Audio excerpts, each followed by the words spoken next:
Hey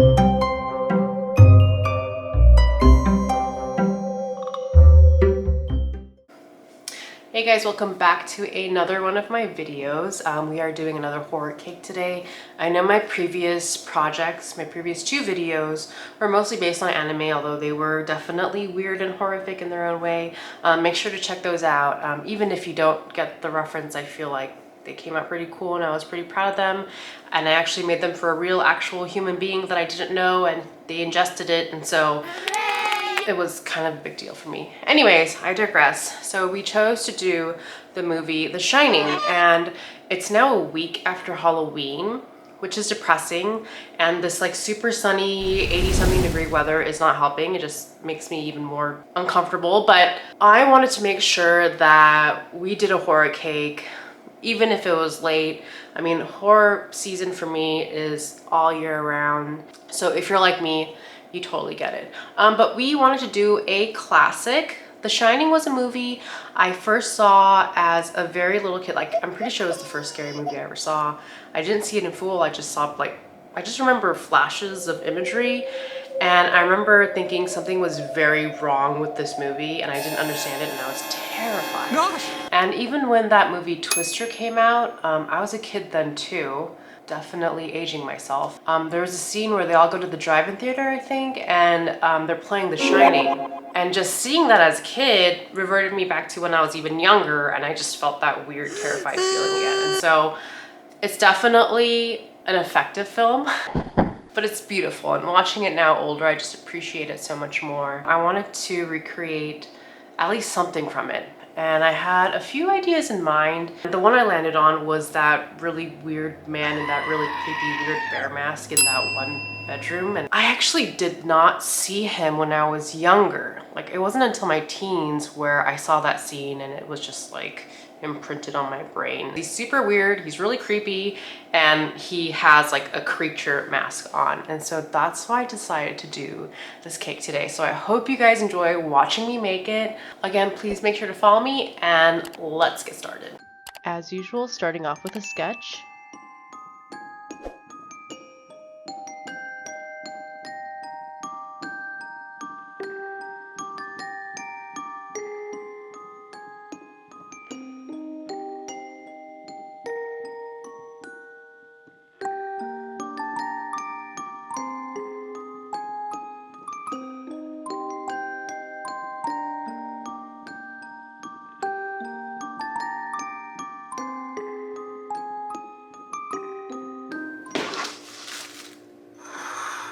So I've baked off all of my sponge that I need. I did 4 pans of the 6-inch diameter or 6-inch diameter.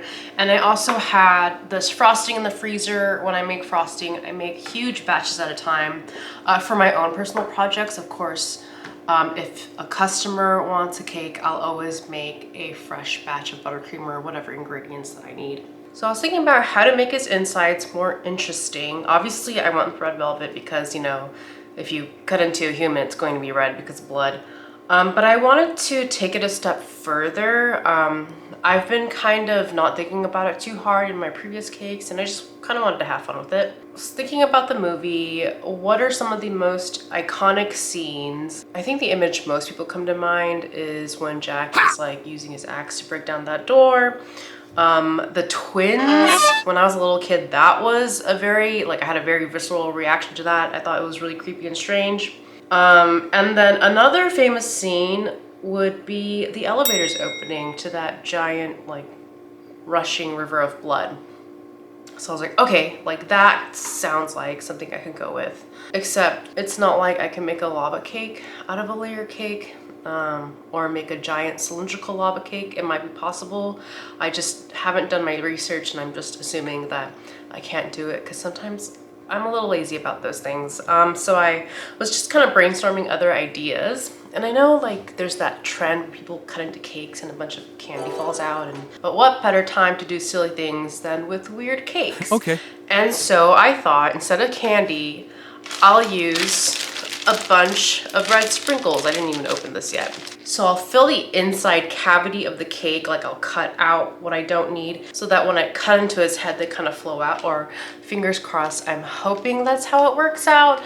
If it just does that a little bit, I'll be happy.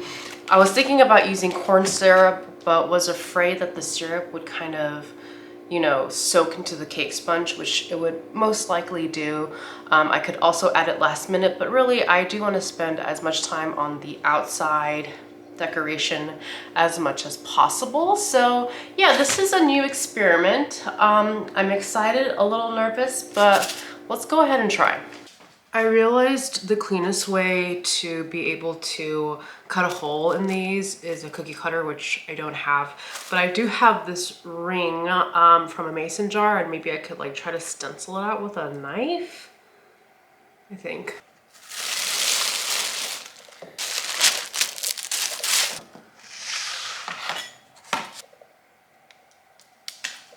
Actually, I'll use a cup.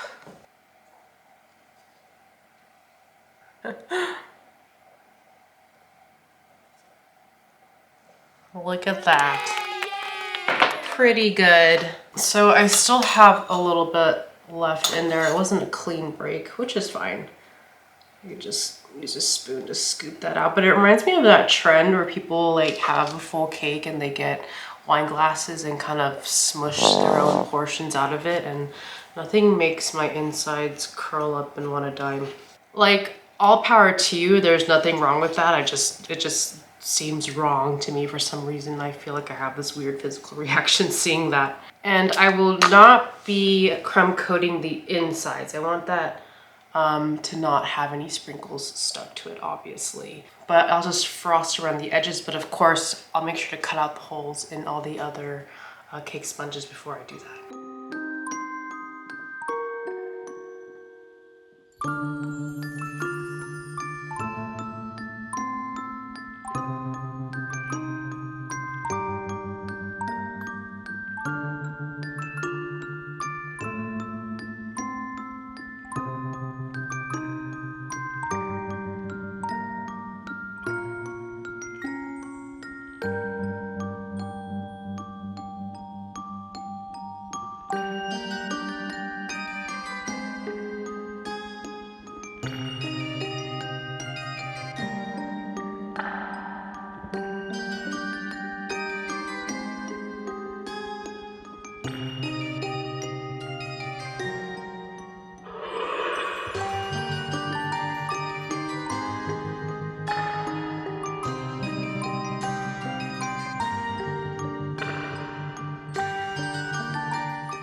Okay, it is all crumb coated now. It's incredibly messy. So I just want to mention, so I don't infuriate people, if this was for someone else, I would do one crumb coat that would probably end up looking like this, and then another coat of buttercream so that it turns out white and nice and clean. It's just comes with the territory of like I cut out this like angle right here. You can't really tell, but it really exposes the fluffy part of the sponge cake, and then that'll just like disintegrate into everything that you smear buttercream on. So yeah, that's that. But this is now gonna go into the fridge to chill. 2 hours later.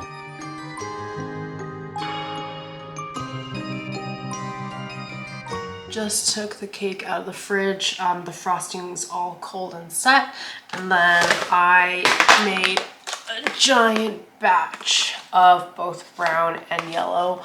I'll be doing a thin layer of each for the initial coat, and that'll give me a good place to start before I start to add like the actual details and do the bulk of the sculpting. So here we go.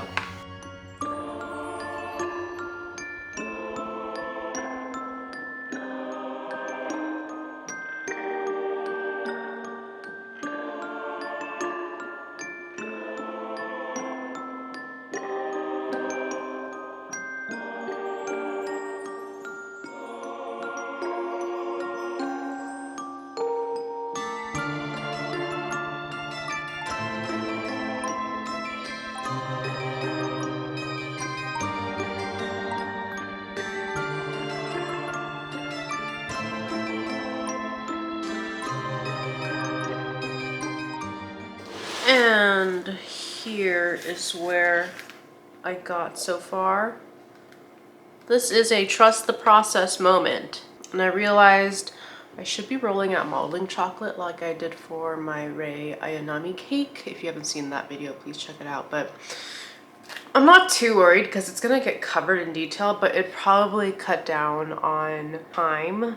I do spend a lot of time applying like each little segment of modeling chocolate on it. The character has a very rough exterior, so it's no biggie. It's gonna get covered regardless, but sometimes I just don't think, and I do it the long way. But yes, it looks like French toast right now, but I'm trying not to freak out about it. So every day is a learning opportunity. I'll just say that, but I'll wrap it up for now and come back tomorrow to do the fun stuff.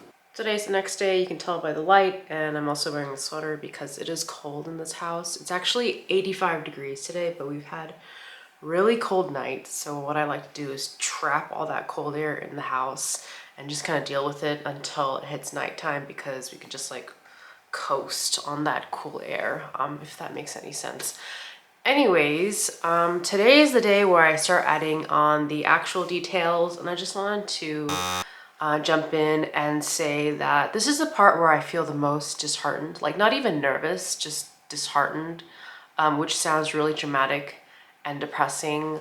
But whenever I see the cake in its form where it's just covered in that thin layer and it looks really sloppy, which is something that I'll be working on by rolling out chocolate from now on. Just looking at it in that state, and I'm just like, how am I ever going to make this work? This is like not even starting at ground zero. This is like starting at like a negative area.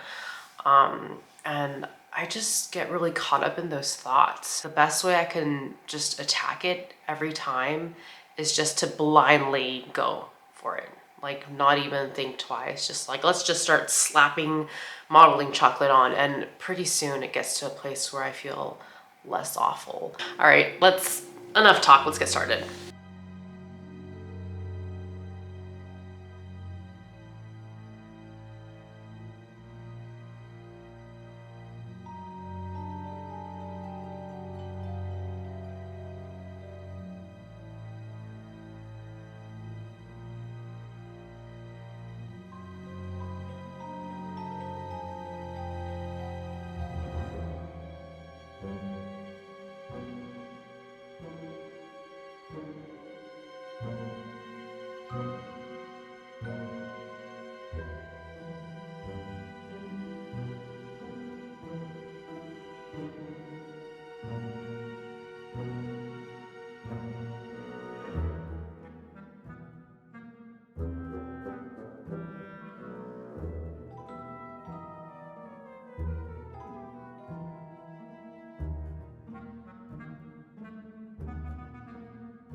Okay, so I sculpted most of his face, like not the actual details like his eyes, his nose, his mouth, just kind of like the base of everything. But that's okay, I'm much happier having him at this stage than the stage that I started with today. I can go in and do more face detailing, but my brain is a little burnt out today. So I'm just gonna go ahead and cover the rest of his, like the back of his head with more chocolate to give that like actual furry look, rather than having it be all flat and Homer Simpson like. So I'll just work on that for now.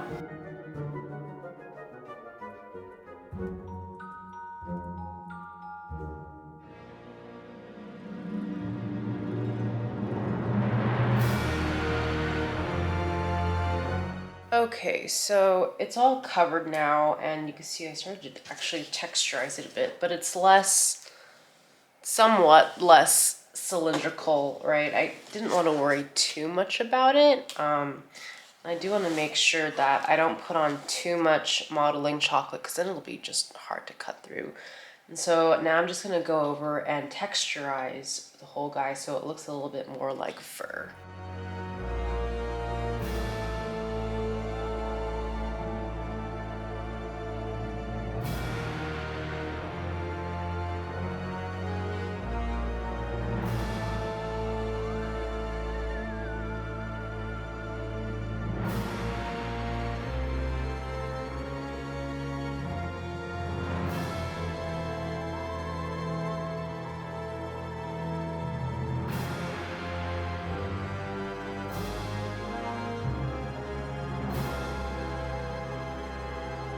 Okay, next day, I think we can finish him today.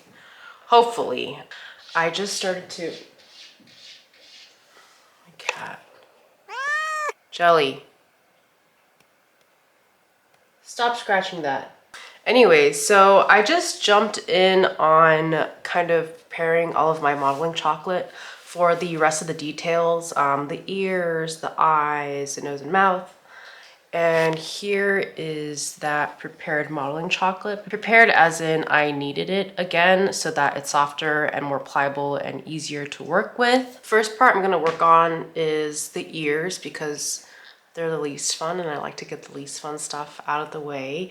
And I have this wire, this extra thick cake wire. It's like wrapped in paper.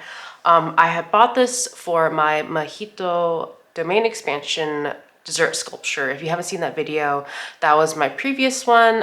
Please check it out, especially if you're a Jujutsu Kaisen fan. And I'm going to attach the bear mask man's ears with this wire. And I have wire cutters specifically reserved for using on my edible sculptures.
It officially is time to start painting. I thought I would go in just with like some shading to make him pop a little bit more.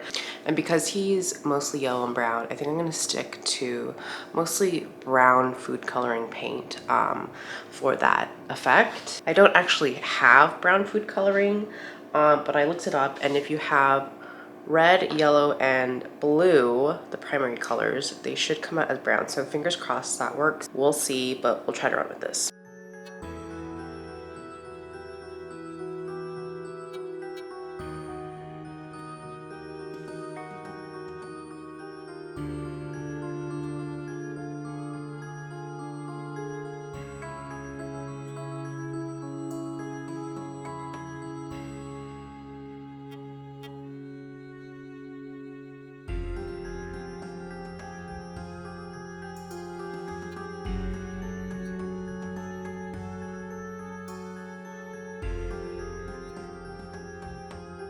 And here is the final cake.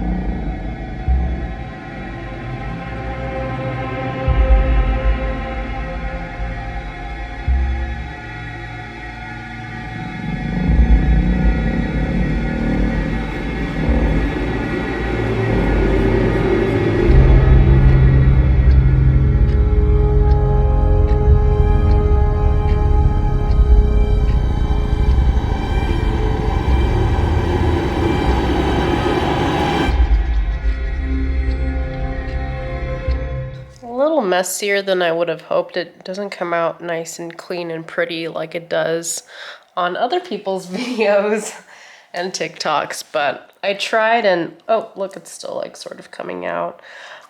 I think my biggest fear was that the sprinkles would be a little too clumpy or they would have hardened while it was cooling in the fridge, but they stayed nice and loose and they definitely did that pouring out effect once I cut into them. It was just kind of awkward cutting into them, but otherwise all good. Here's the slice of cake. Kind of a hot mess, but it's a horror cake, so I think it still works. Okay. But now for the taste test. Standard red velvet, vanilla buttercream. Can't go wrong. I hope you guys enjoyed watching this video. It was actually really fun to make. I mean, they usually all are. I wouldn't keep making these if they weren't fun. I know it's a little late for Halloween. Halloween is past, but technically in my house, like I say technically, but it's just my house and there's no actual real rule about this. But Halloween season doesn't really end until Thanksgiving. I've actually talked to my husband about this, but like the worst day in the Halloween season is usually Halloween day, especially if it's on a weekday, because you know, starting in August, we get so excited about Halloween coming up and we start decorating and really in the mood and watching a lot of scary movies. And then once the day is there, it's like, oh, it's done. Like, this is the furthest away from next Halloween and it's just really depressing. So yeah, horror definitely isn't a, you know, once in a year type thing for us, which is why I will be doing way more horror themed monster cakes, as well as anime cakes if this is the reason why you've come. There's just a lot of ideas I have in my mind, so I do hope that you stick around because I have some pretty good ones I'm thinking of and I feel like my skill is getting better. I don't know, we just have to keep working at it and seeing how things come out, but I think there's a lot of fun ones on the horizon that I hope you'd enjoy. So make sure to like, subscribe, click the bell, and I'll see you guys next time. Thanks.